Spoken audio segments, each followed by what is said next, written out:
দুঃখকে তুমি বহু দূর থেকে দেখেছো। খিদের কষ্ট তোমার কাছে অচেনা উপন্যাসের পড়া গল্পের মতো। তাই অনায়াসেই গরিবের বস্তিতে আগুন লাগিয়ে তুমি বহুতলের স্বপ্ন আঁকো। তুমি অর্থ দিয়ে অপরাধী আর বিচারককে কিনে শাস্তির সাজা শুনিয়ে দাও।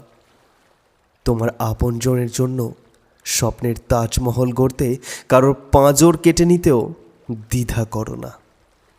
পৃথিবীর সেরা সুখ আর সেরা ঐশ্বর্য হাতের মুঠোয় তোমাকে যে পেতেই হবে। স্বপ্নের বাড়ি, ইচ্ছের গাড়ি, বিদেশের ব্যাংকে অঢেল টাকা, এ তোমার চাই চাই। কেউ যদি তোমার চলার পথে প্রতিবন্ধক হতে চায়, তুমি নিমেষে তাকে সরিয়ে দিতেও দ্বিধা করো না।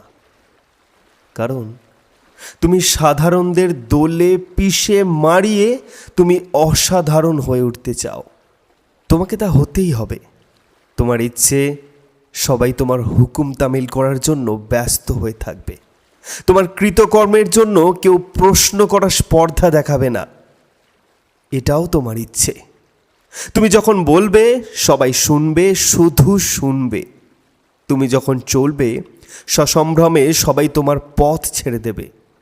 কোনো কিছুর ওপর তোমার নজর পড়লে সবাই সরে দাঁড়াবে। তোমার অনুগ্রহ পাবার জন্য সবাই নত মস্তকে অপেক্ষা করবে। এটাই তোমার ইচ্ছে। তোমার ইচ্ছেই হবে নিয়ম। তুমি সাধারণের সামনে হাসবে না, কম কথা বলবে। তোমার দাম্ভিকতায় সবাই তোমাকে সেলাম করবে।